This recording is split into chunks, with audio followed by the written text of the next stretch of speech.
Bismillahirrahmanirrahim. Assalamualaikum warahmatullahi wabarakatuh. Saudaraku pemirsa channel terpilih MTA TV dimanapun Anda berada, saudaraku pendengar Radio Persada FM, MTA FM, dan dimanapun Anda bisa menyimak siaran kami. Alhamdulillah, puji syukur kehadirat Allah Subhanahu wa Ta'ala atas segala limpahan karunia dan nikmatnya untuk kita semua, sehingga di kesempatan pagi hari ini, di hari Senin yang alhamdulillah sangat cerah ceria begitu ya pemirsa, kita berjumpa di program Saatnya Wanita Berbicara, Padamu Ayah Bunda atau PAUD. Kali ini bersama saya Ida Aisyah hingga pukul 11 siang nanti, dan tentunya ada satu narasumber yang sudah hadir di tengah-tengah kita. Ada Ibu Dr. Yuni Ratna Dewi. Kita sapa terlebih dahulu. Assalamualaikum warahmatullahi wabarakatuh, Ibu. Waalaikumsalam warahmatullahi wabarakatuh, Mbak Ida. Bagaimana kabarnya? Alhamdulillah baik, sehat insya Allah. Alhamdulillah. Semangat ya Ibu ya. Baik, nah di Padamu Ayah Bunda tentunya kita membahas ya berbagai tema-tema begitu ya, untuk jadi teladan kepada pemirsa semuanya, kepada kita semuanya ya, bagaimana pentingnya menanamkan karakter kepada putra-putri kita, kepada anak-anak kita, sehingga nanti tumbuh menjadi anak yang tangguh, yang berbakti kepada orang tua, kemudian juga bisa menurunkan karakter yang baik itu kepada keturunannya kelak begitu ya. Nah, salah satu metode atau cara yang bisa dilakukan ketika untuk penanaman karakter adalah dengan belajar dari kisah-kisah zaman dulu begitu ya. Dan ini bukan kisah karangan ya, karena memang ada, benar-benar ada. Nah, yang akan kita bahas di pagi hari ini kisah teladan Uwais Al-Qarni. Nah, siapa beliau, seperti apa kisahnya, kita akan simak paparan dari Ibu Yuni hingga nanti pukul 11. Silakan Ibu. Bismillahirrahmanirrahim. Assalamualaikum warahmatullahi wabarakatuh kepada pemirsa MTA TV dan juga pendengar Persada FM dan radio jaringannya dimanapun berada. Alhamdulillah pada pagi hari ini kita bisa berjumpa lagi dalam acara Padamu Ayah Bunda. Pada pagi hari ini kita akan belajar bersama ya, tentang kisah teladan dari Uwais Al-Qarni.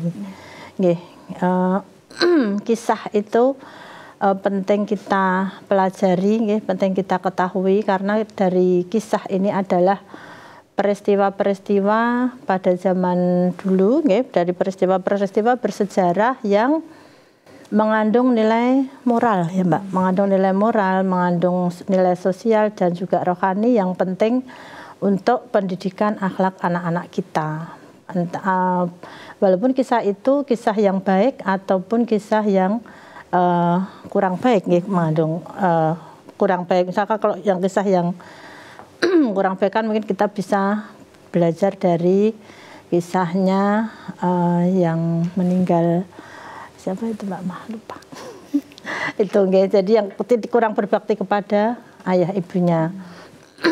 Untuk pagi ini jadi kisah itu sendiri karena banyak mengandung peristiwa-peristiwa bersejarah yang banyak mengandung moral, kemudian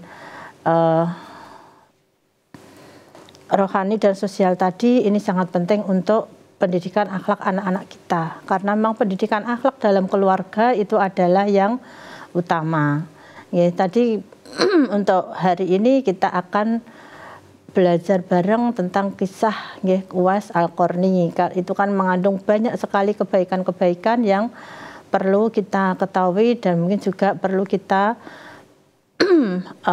tanamkan untuk kepada anak-anak kita. Kalau yang kisah yang kurang baik kan Alqamah itu ya Mbak, Alqamah kita sudah tahu, Alqamah yang lebih mementingkan istrinya sehingga akhirnya kurang baktinya kepada ibunya, yang akhirnya dalam akhir hayatnya Alqamah sendiri kan sulit untuk dalam mengucap sakaratul mautnya itu ya Mbak. Dan kalau hari ini kita akan meneladani kisah dari Uwais Al-Qarni.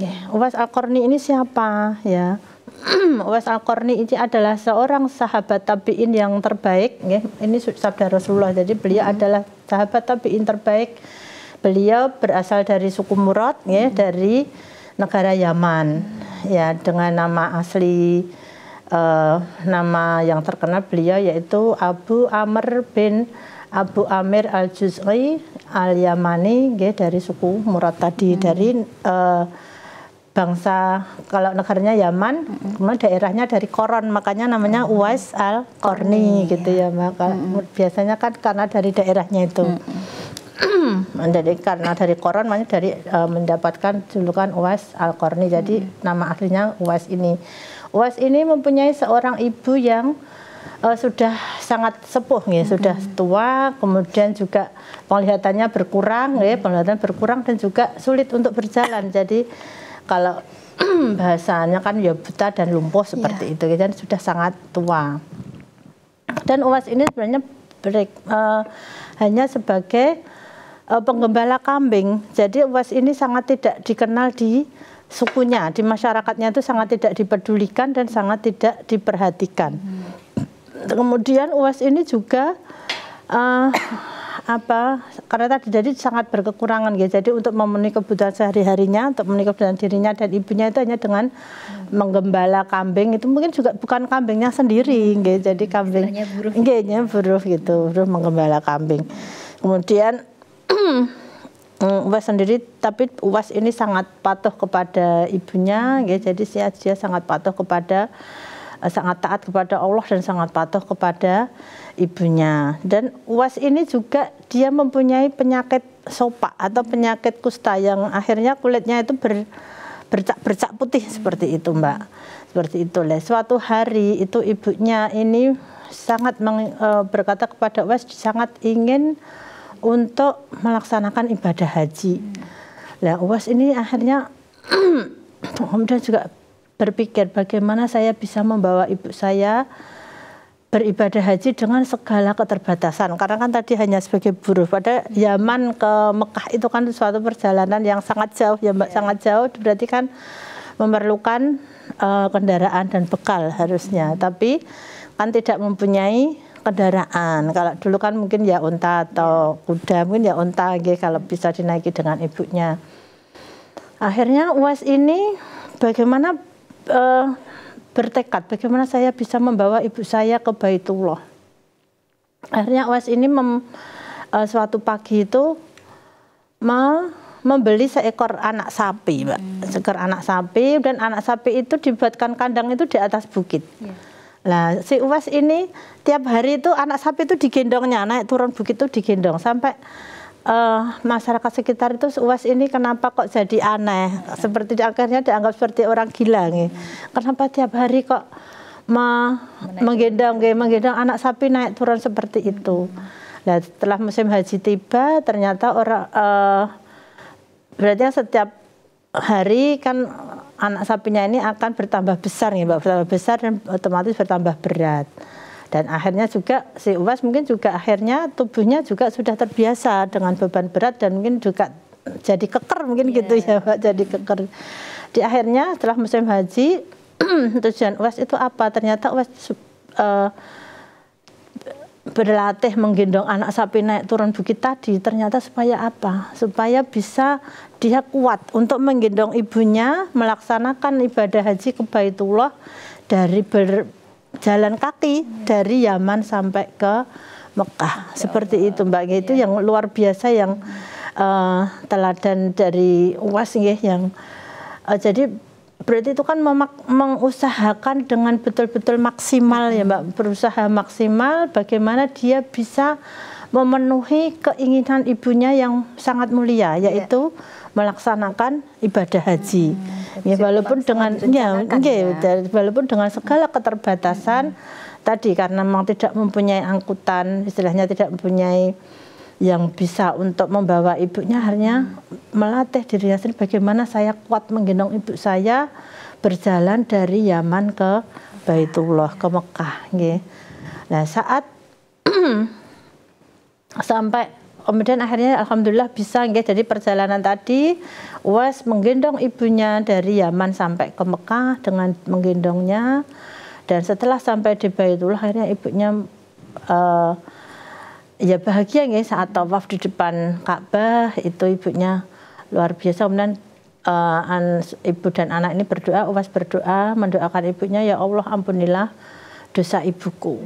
Nah kemudian si ibunya bertanya, bagaimana dengan dirimu, dengan doamu? Lah itu Uwas ini menjawabnya luar biasa juga. Saya akan bagaimana dengan dosamu, ibunya itu bertanya kepada Uwas. Kemudian Uwas menjawab, dengan diampuninya dosa ibu maka ibu akan masuk surga. Dan cukup dengan ridho ibulah yang akan membawa aku ke surga. Jadi inilah Uwas itu melakukan semua, jadi semua apa yang dilakukan itu adalah untuk mencari keridhaan dari ibunya, ya Mbak. Jadi karena kita juga tahu, berarti Uwas ini juga paham, sangat-sangat pahami bahwa ridho Allah itu tergantung ridho ibunya. Jadi kalau ibunya ridho, itu insya Allah akan ridho kepadanya, berarti akan mengampuni dosanya. Dan tadi kalau ibunya sudah ridho dan diampuni dosa-dosanya, ibunya masuk surga. Dengan ridho ibunya tadi, Uwas akan cukuplah aku akan masuk surga dengan ridhomu wahai ibu, kan seperti itu. Nah inilah yang teladan yang luar biasa dari Uwas Al-Qarni. Kemudian juga akhirnya karena ketaatannya yang luar biasa ini tadi, juga Allah memberikan juga rahmatnya kepada Uwas, yaitu dengan diberinya kesembuhan, Mbak. Dengan diberinya kesembuhan dari sakit sopak tadi. Jadi Uwas diberi kesembuhan dari bintik-bintik putih, bercak putih di kulitnya tadi banyak yang menghilang, hanya tinggal ada satu yang belum hilang. Ada yang di riwayat itu ada yang di telapak tangannya, tapi ada juga yang bilang di pundak gitu, seperti itu. Karena apa? Karena ada satu itu, karena itu untuk tanda nanti setelah karena Rasulullah itu bersabda kepada Khalifah Umar, ada Khalifah Umar dan Ali bin Abi Thalib, Umar bin Khattab dan Ali bin Abi Thalib, bahwa hendaklah kamu mencari Uwas Al-Qarni. Kalau kamu nanti bertemu dengannya, maka mintalah doa kepadanya dan mohonlah doa darinya dan mohonlah untuk dimohonkan ampun, seperti itu. Kemudian akhirnya tadi kan sudah sembuhannya, jadi dengan haji, saat haji tadi ibunya bisa haji, kemudian Uwas sendiri sembuh dari sakit sopaknya. Jadi ini karena sabar menderita sakit tadi, akhirnya oleh Allah diberi kesembuhan.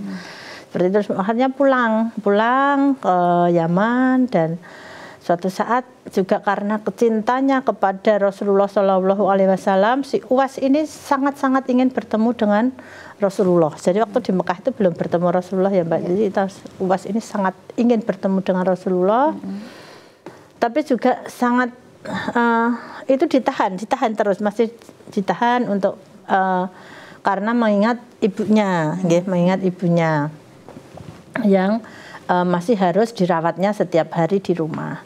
Tapi akhirnya si ibu ini tahu bahwa Uwas ini sangat rindu kepada Rasulullah, ingin bertemu dengan Rasulullah di Madinah. Makanya ibunya mengizinkan, Mbak. Ibunya mengizinkan Uwas untuk menempuh perjalanan jauh ke Madinah.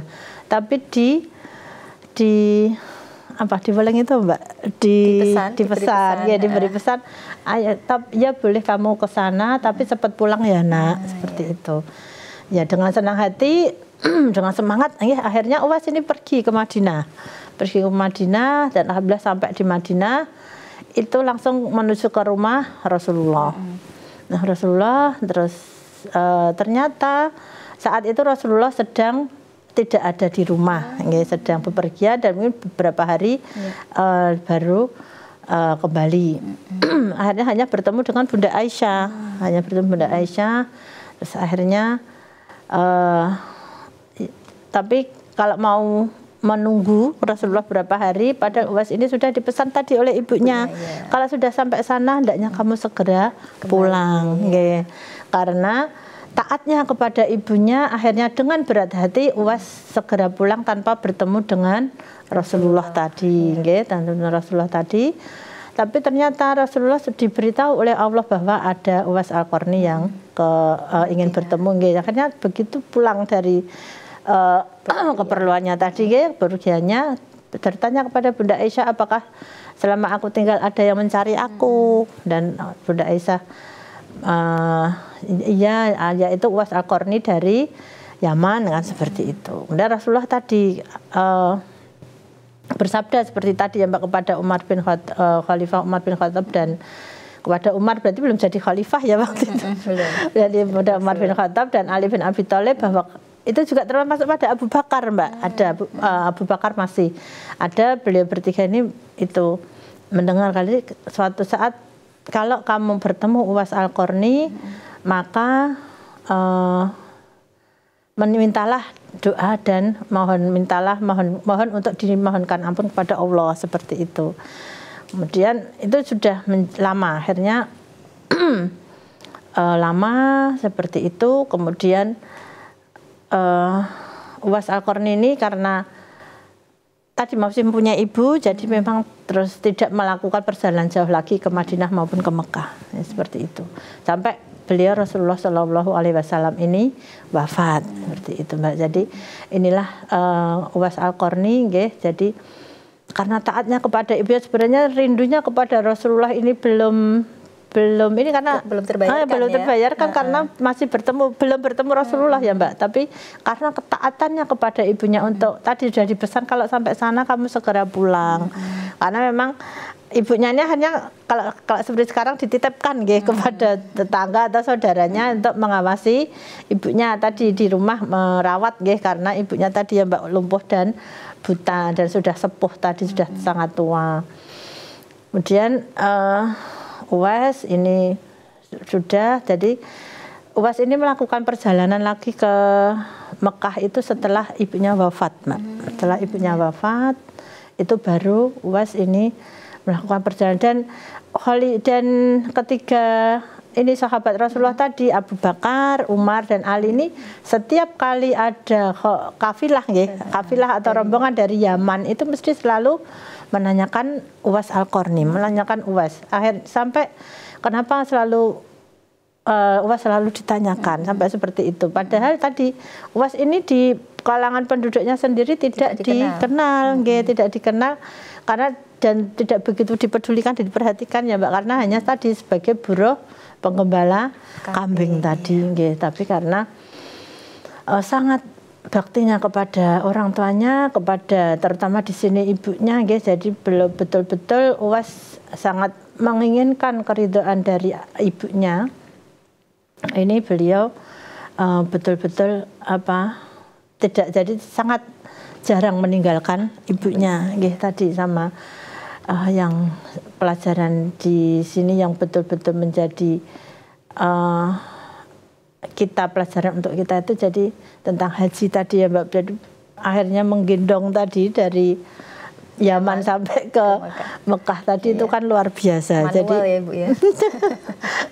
berarti ini yang menjadi pelajaran kita ya. Jadi kalau kita orang tua menginginkan sesuatu dari kita dan itu memang sesuai dengan syariah, tidak melanggar syariah, itu monggo kita sebagai anak betul-betul untuk mengusahakan dengan sungguh-sungguh sampai maksimal usaha kita. Seperti itu Mbak Ida. Allah ya. Jadi ini juga luar biasa ide dari Uwais Al-Qarni ya tadi ya, tentang dia ternyata berlatih terlebih dahulu dan ini latihannya juga waktunya cukup lama. Dan berarti dia juga mengabaikan omongan masyarakat sekitar ya, dianggap aneh, mungkin gila dan sebagainya ya. Nah ini ya, jadi apapun itu tetap dilakukan dengan sungguh-sungguh, dengan terencana, dengan niat yang ikhlas, baktinya. Bahkan tadi kalau mungkin zaman sekarang mungkin masih bisa, kok ketika tadi ke Madinah nunggu Rasulullah terlebih dahulu bisa agak lama di sana, nelpon dulu gitu ya. Kalau zaman dulu memang seperti itu. Itu karena tadi karena dia Uwais ini pengen menomorsatukan, jadi pesan ibunya bahwa ayo kamu segera pulang kalau sudah sampai di sana kan seperti itu ya Mbak. Jadi karena tadi baktinya kepada ibunya. Jadi dan akhirnya juga Uwais ini kan dalam saat wafatnya itu kan dia ini tiba-tiba saat wafatnya itu akan banyak sekali orang-orang yang tiba-tiba sudah ada yang mau memandikan, tiba-tiba ada yang itu, dan orang-orangnya itu tidak dikenal oleh penduduk sekitar. Malah justru yang jauh ya mungkin ya. Makanya itu akhirnya Uwas ini kan dia dikenal sebagai penduduk langit ya Mbak. Apakah itu kok di bumi kurang dikenal gitu ya? Kurang dikenal, tapi kalau begitu beliau wafat ini akan banyak sekali yang orang-orang yang tadi memandikan dan mengkafani, dan saat akan dikuburkan pun juga seperti itu. Jadi itu kan di riwayat itu, apakah itu malaikat atau penduduk langit yang datang ke bumi, karena memang itu penduduk sekitar itu tidak mengenal itu semua. Ini siapa? Itu tidak, belum pernah melihatnya seperti itu. Adalah kebaikan-kebaikan dari Uwais Al-Qarni. Selain tadi setelah ibunya wafat tadi kan Uwais sempat ke Mekah lagi Mbak. Jadi Uwais sempat ke Baitullah lagi, ke Mekah lagi, dan akhirnya yang masih bisa menemui itu ini Umar bin Khattab dan Ali bin Abi Thalib. Itu mereka berdua, saat itu Umar sudah menjadi khalifah. Jadi untuk Abu Bakar belum sempat bertemu dengan Khalifah Abu Bakar, belum sempat bertemu Uwais. Jadi setiap kali ada rombongan dari Yaman tadi, ada kafilah Yaman, itu selalu menanyakan, tapi ternyata tidak pernah ada Uwais. Akhirnya pas Khalifah Umar bin Khattab ini, Khalifah Umar ingat lagi ada Rasulullah dulu bersabda seperti itu, bahwa kalau ada kafilah dari Yaman, adalah kamu mencari Uwais Al-Qarni tadi, Uwais Al-Qarni, dan akhirnya mengajak Ali bin Abi Thalib untuk menemui, dan akhirnya bertemu seperti itu Mbak. Nanti mungkin bisa di segmen kedua. Baik, iya. Sangat menarik, sangat menginspirasi begitu ya. Dan nanti di sesi yang kedua bisa disampaikan Ibu ya, inspirasi apa yang bisa kita peroleh dari kisah Uwais Al-Qarni ini. Dan tentunya kita juga nanti mengundang pemirsa semuanya yang ingin bertanya, silahkan di 02716793000, SMS dan juga WhatsApp-nya di 08112553000. Baik, tetap bersama kami akan segera kembali setelah beberapa informasi berikut ini. Ya, baik saudaraku pemirsa channel terpilih MTA TV dimanapun Anda berada, saudaraku pendengar Radio Persada FM, MTA FM, dan seluruh radio jaringan. Kembali ya kita di PAUD Padamu Ayah Bunda. Nah, kita membahas ya tadi tentang kisah teladan Uwais Al-Qarni, seorang tabi'in yang sangat patut kita teladani bagaimana ketaatan beliau kepada sang ibunda tercinta begitu ya. Tadi ibundanya dalam kondisi yang sudah sangat sepuh, sangat tua, kemudian juga lumpuh dan juga gangguan penglihatan atau mungkin buta begitu, dan punya keinginan untuk melaksanakan ibadah haji. Padahal di sisi lain dari Uwais ini sendiri sangat sederhana sebagai seorang buruh pengembala kambing, tetapi beliau tetap mengusahakan supaya ibunda tercinta ini bisa berangkat haji ya. Padahal domisili atau rumahnya ini ada di Yaman ya, dan bisa sampai ke Mekah zaman dulu, padahal belum ada kendaraan mobil begitu ya, apalagi pesawat. Dan ternyata seperti apa pemirsa, ini Uwais Al-Qarni ini berlatih terlebih dahulu dengan menggendong anak sapi begitu ya, dari naik turun bukit gitu ya, sampai masyarakat sekitar itu memandangnya sebagai orang yang aneh, orang yang gila. Kenapa sih tiap hari anak sapi kok digendong naik turun bukit itu, sampai dari kecil sampai besar ya anak sapinya ini. Nah, ini ternyata latihan ya, zaman sekarang mungkin nge-gym gitu ya. Sampai badannya besar, kuat, dan ketika saatnya musim haji, nah Uwais Al-Qarni ini bisa membawa ibunda tercinta ke Mekah ya, dari zaman ke Mekah dengan digendong ya Allah, Masya Allah, ini sungguh luar biasa ketaatan beliau ini. Dan ini yang memang jadi inspirasi untuk kita semuanya ya, bagaimana seorang anak ini memang menunjukkan baktinya kepada ibunda tercinta. Kalau memang keinginannya itu keinginan yang baik, tidak bertentangan dengan syariat, harus diusahakan semaksimal mungkin. Nah, dari kisah Uwais Al-Qarni ini Bu Yunia, apa yang bisa kita jadikan inspirasi, terutama nanti kita para orang tua dalam mendidik putra-putri kita tercinta begitu. Mungkin tadi dari kisahnya tadi kita lanjutkan sedikit ya Mbak.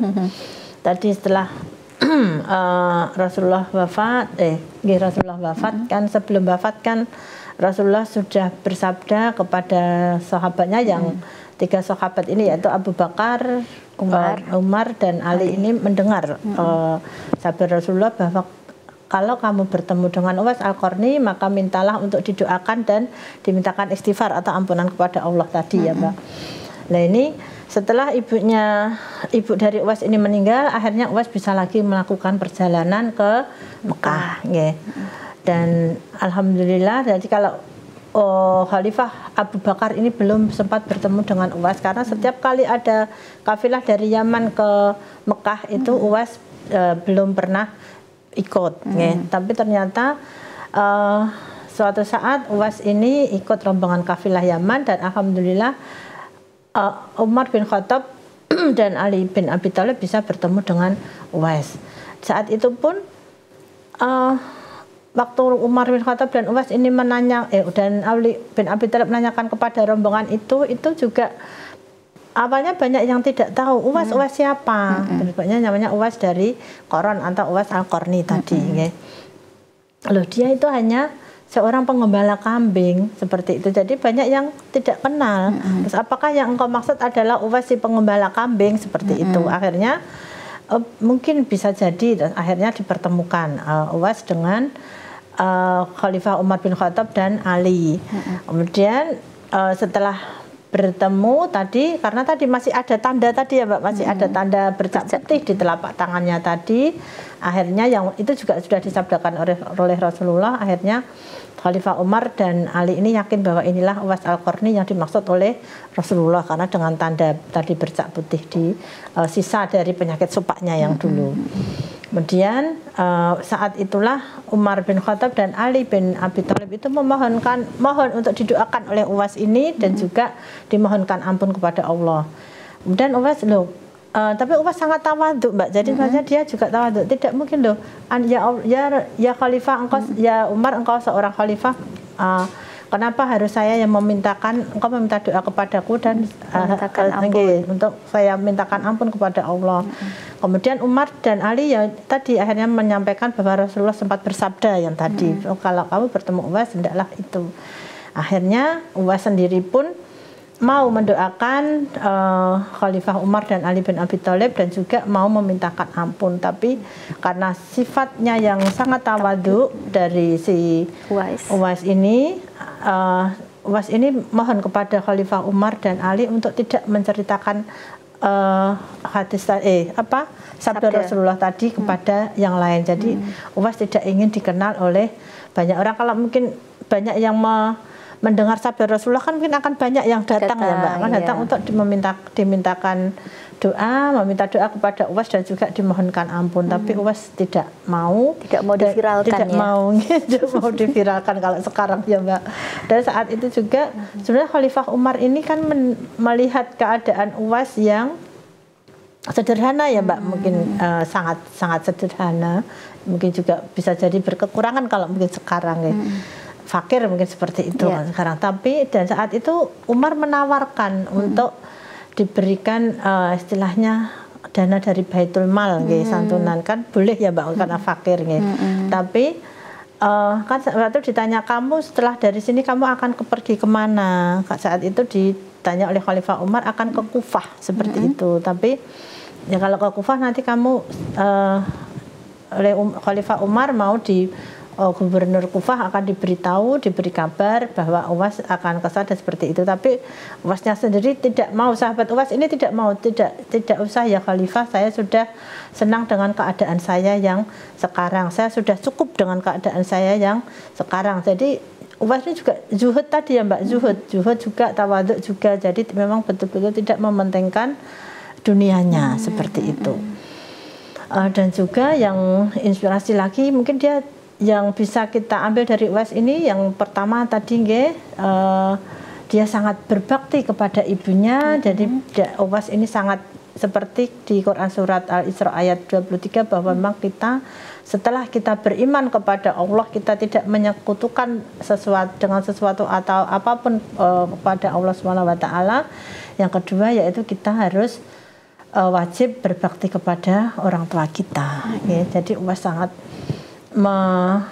melaksanakan ayat ini, jadi mengamalkan ayat ini dengan sangat baik, sehingga apapun yang diinginkan oleh ibunya, apapun yang diperintahkan oleh ibunya, karena di sini orang tuanya tinggal ibunya ya Mbak, dan kan harusnya orang tua, kalau memang orang tua kita masih ada, kita masih punya bapak ibu nggih, orang tua semua, tapi kalau di kisah UAS ini karena UAS tinggal mempunyai ibu, jadi dia berbuat baik kepada ibunya tadi.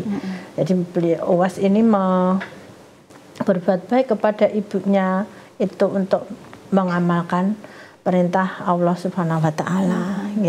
Itu.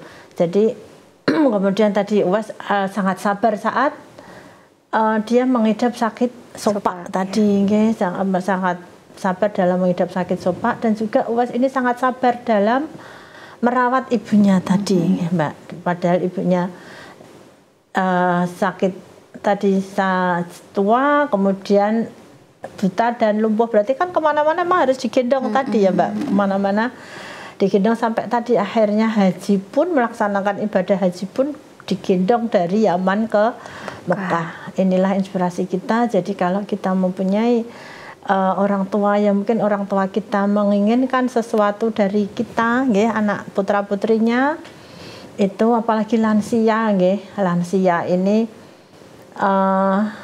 kita, karena kalau lansia itu biasanya lebih sensitif ya Mbak, sudah sensitif, jadi kita mungkin karena tadi kalau sudah lansia kan pendengarannya sudah berkurang, kemudian penglihatannya, kemudian mungkin pengecapnya sudah berkurang, mungkin sebenarnya udaharan itu enak, tapi tidak berasa enak di kita gitu, mungkin di orang tua sudah, di orang tua kita sudah maaf opo-opo kok ora enak seperti itu ya Mbak ya. Kemudian ya itulah yang harus menjadikan kita sebagai anak harus betul-betul sabar dalam merawat orang tua yang sudah lansia atau sudah lanjut usia. Dan kalau kita sebagai anak harus mengetahui, harus sadar bahwa ada 6 fungsi dasar yang kalau orang tua itu masih bisa melaksanakan, itu berarti orang tua kita masih bisa mandiri, Mbak. Ya, itu di antaranya 6 fungsi dasar lansia itu yaitu bisa makan minum sendiri, kemudian buang air sendiri. Ini di sini buang air besar maupun air kecil, itu sendiri. Kemudian bangun tidur sendiri, pergi tidur sendiri, kemudian bisa masuk ke kamar mandi dan bisa mandi sendiri, dan juga bisa berpakaian sendiri. Itulah 6 fungsi dasar dari lansia, Mbak. Yang kalau orang tua kita masih bisa melaksanakan itu semua, ini kita syukuri. Berarti kan tadi orang tua ibunya UAS tadi kan sudah tidak bisa ya Mbak, karena tadi sudah lumpuh, sudah buta, berarti kan tidak bisa kemana-mana sendiri, harus apa, kita harus dirawat tadi dengan sungguh-sungguh, dibantu istilahnya. Tapi kalau orang tua kita masih bisa 6 fungsi dasar lansia ini masih bisa, itu kita harusnya bersyukur. Kita bersyukur dan kita harus ya bisa sabar. Berarti mungkin sabar kita belum ada apa-apanya dibanding dengan kisah dari UAS tadi ya Mbak. Makanya monggo kita yang masih mempunyai orang tua, itu orang tua kita yang lansia, yang mulai memasuki lanjut usia, mungkin usia 70 ke atas, itu memang kita sebagai anak, kalau bisa kita temani orang tua kita. Jadi kalaupun ternyata orang tua, karena memang orang tua ini kadang walaupun di rumah sendiri ya Mbak, di rumah sendiri itu kadang masih senang tetap di rumahnya sendiri, istilahnya walaupun sudah sepuh ya, itu pengennya tetap di rumahnya sendiri. Jadi ikut kita putra-putrinya, walaupun kita putra-putrinya itu sudah nawari, ibu ngersake derek sinten, ikut siapa. Tapi kadang orang tua itu tetap paling penak ya di rumah sendiri, nyaman. Kan seperti itu, nyaman di rumahnya sendiri. Makanya mungkin kita sebagai anak ya kita yang ngalahi. Kalau masih dalam satu kota, istilahnya mungkin perjalanan 1 jam bisa kita tempuh, itu mungkin ya tadi kita bergiliran, ya, bergiliran dengan saudara-saudara kita untuk merawat orang tua kita. Jadi jangan sampai orang kita di rumah sendirian, orang tua kita akhirnya sakit kita tidak tahu, apalagi mungkin sempat beberapa waktu yang lalu ditemukan 2 orang tua yang itu yang sudah meninggal di dalam rumahnya tidak tahu. Itu kan kita sebagai anak nanti akan sangat-sangat menyesal ya Mbak. Seperti itu. Jadi dari kisah Uwais tadi tadi bagaimana baktinya kepada ibunya, kemudian bagaimana tawaduknya Uwais, kemudian bagaimana sabarnya Uwais ini dalam menerima sakit, dan dia juga menerima takdir yang dia mempunyai orang tua yang seorang ibu yang tadi sudah tua, lumpuh dan buta. Itu kan termasuk ujian kesabaran yang berupa takdir ya Mbak. Jadi itu yang kita tidak bisa meminta kepada Allah, saya pengen orang tua saya yang punya orang tua yang sehat, itu kan kita tidak bisa. Jadi ujian kesabaran ini termasuk tadi, jadi kita harus sabar dalam menerima ujian. Itu yang paling sulit itu memang ujian kesabaran menerima takdir Mbak. Jadi misalkan kalau saat ini ya Mbak, mungkin kita adalah kita kita mempunyai, bukan diberi, kita mempunyai orang tua yang mungkin sudah sakit lama, bisa jadi pikun atau demensia pikun atau juga yang orang tua yang sakit stroke lama misalnya Mbak, sampai akhirnya berarti kan juga tidak bisa apa-apa hanya di tempat tidur. Nah seperti itu, ini yang ujian kesabaran kita sebagai anak. Tapi jangan sampai sekali-kali kita berpikir untuk tidak mau merawat orang tua kita. Kalau kita mempunyai orang tua yang sakit, yang sudah lansia, usia sepuh, kemudian tidak bisa beraktivitas sama sekali. Ya ini yang nanti harus ujian kesabaran tadi, ya sabar dalam menerima takdir ini. Berarti kan kalau kita mempunyai orang tua yang seperti ini, inilah takdir Allah yang memang mungkin salah satu untuk ya tadi memberikan banyak pahala kepada kita ya Mbak, banyak pahala kepada kita untuk merawat orang tua seperti itu ya. Jadi orang jangan sampai berpikir untuk memasukkan orang tua kita ke panti jompo, jangan sampai ada di pikiran kita sebagai anak yang paham dengan agama, jangan sekali-sekali kita mempunyai pikiran seperti itu ya Mbak. Jadi kita harus yakin bahwa dengan merawat orang tua akan banyak sekali kebaikan-kebaikan yang kita dapatkan. Ya, jadi kalau orang tua tadi, berarti kita kalau mempunyai orang lansia, orang tua kita masih mempunyai 6 fungsi dasar, bisa melaksanakan 6 fungsi dasar tadi, itu suatu anugerah juga Mbak. Berarti kesabaran kita kan tidak sampai harus diuji dengan takdir tadi ya Mbak. Itu sudah harus kita syukuri juga. Oh, alhamdulillah saya masih punya orang tua yang bisa melaksanakan, bisa mandiri untuk melakukan apa untuk dirinya sendiri. Itu sudah luar biasa, itu anugerah yang luar biasa. Nah itu juga disyukuri. Jadi kita juga terus, tapi jangan sampai terus wong bapak ibu saya sehat, saya tidak ke sana juga nggak apa-apa, wong bapak ibu saya masih bisa mandiri ya Mbak. Tapi alangkah baiknya tetap kita tiap adik kita jadwalkan, kita luangkan waktu Mbak, diluangkan waktu untuk ke orang tua kita, Jadi memang kalau kita tidak meluangkan waktu itu, kita akan merasa selalu sibuk, selalu sibuk. Nunggu waktu luang ya, nggak ada luangnya. Nggak ada waktu luang. Jadi jangan sampai nanti mungkin orang tua kita, sudah sakit, sudah tidak bisa ini, kita baru ke orang tua kita. Nah, seperti itu nanti kita akan menyesal setelah orang tua kita tidak ada, ya Mbak. Dan kita karena juga kita tahu bahwa orang tua inilah pintu surga kita yang paling tengah, Jadi kalau kita masih mempunyai orang tua, monggo betul-betul kita meluangkan waktu, kita perbanyak waktu kita untuk bisa birrul walidain, karena orang tua ini anak itu kalau sering ke tempat orang tua istilahnya jedal-jedul ya Pak, kalau bahasa Jawa kita sering hanya mungkin 1 jam 2 jam itu aja orang tua kan sudah seneng ya Mbak. Absen ya Bu ya. Kita absen. Mungkin seminggu sekali seperti itu. Kalau jauh, kalau sekarang video call ya Mbak, berarti ada video call Tapi kita berita orang tua kita ya tadi sama kita mohon doanya. Jadi mungkin setelah kita berumah tangga sendiri itu, tapi doa orang tua adalah, kita tahu bahwa doa orang tua adalah doa yang salah satu doa yang mustajab, yang dikabulkan oleh Allah. Doa itu adalah doa orang tua kita, mungkin terutama ibu.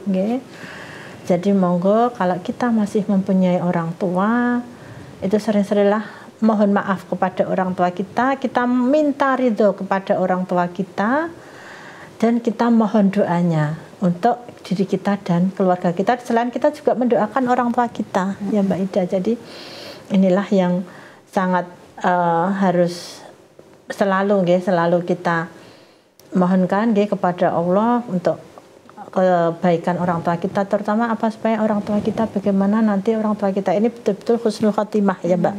Terutama orang tua kita yang sakit lama, mungkin sakit akhirnya juga kadang kesabaran orang tua kita istilahnya ngelokro, ya Mbak. Orang tua kita ngelokro, tidak semangat atau terus tadi, ya. Karena sakit yang sangat lama, itu kan kadang kok aku tidak segera dipanggil Allah, dan seperti itulah. Itu orang tua kita selalu diingatkan, apalagi kalau orang tua kita juga ngaji, jadi ibu ini kita jangan sampai bahwa menyesal, patah semangat, menyesal, putus asa, bahwa karena kita selalu dalam pembersamaan Allah, untuk selalu mohon kepada Allah bahwa inilah kita baru digugurkan dosa-dosanya, sehingga nanti kalau Allah memanggil orang tua, jadi orang tua kita yang sakit mungkin dosa-dosanya sudah bersih, seperti itu. Jadi orang tua